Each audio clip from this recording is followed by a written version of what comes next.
வளர்ச்சி அடைகிறதோ அந்த நாடுகள் எல்லாம் ஒடுக்குவதே அமெரிக்காவினுடைய பணியாக இருக்கிறது.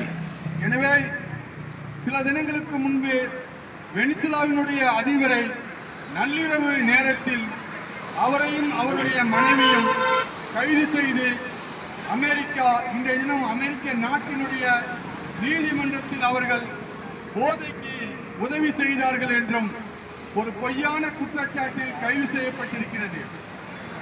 இந்தியாவிலே முதலில் 50% வரி என்று கூறிய அமெரிக்கா இப்போது இந்தியாவினுடைய நாட்டின் மீது பொறாமையும் ஆத்திரத்திலும் 500% வரி விதிப்பு செய்திருக்கிறது.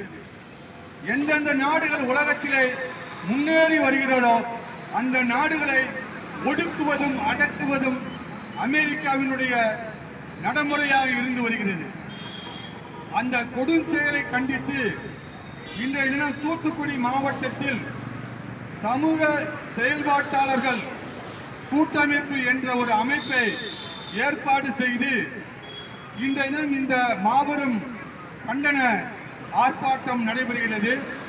தொடர்ச்சியாக ஆர்ப்பாட்டத்திற்கு வந்திருக்கும் சமூக செயல்பாட்டாளர்கள் பேசுமாறு அன்போடு கேட்டுக்கொண்டு இப்போது நம்மிடம் வந்திருக்கும் தோழர் இக்பால் அவர்கள் ஒவ்வொருவருக்கும் 10 நிமிடம் அவர்கள் பேசுமாறு அவரை அன்போடு கேட்டுக்கொள்கிறேன்.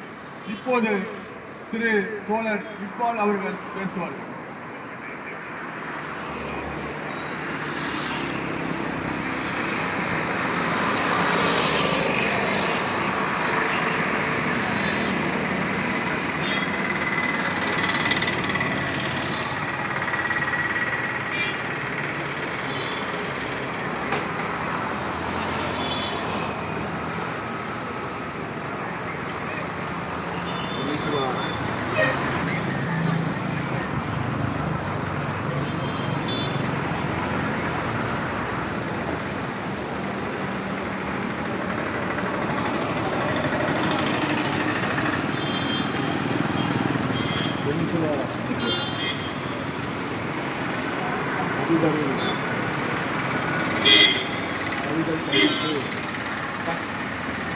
அவரை விடுதலை செய்ய வலியுறுத்தி இந்த நகரத்துக்கு கொடுக்கிற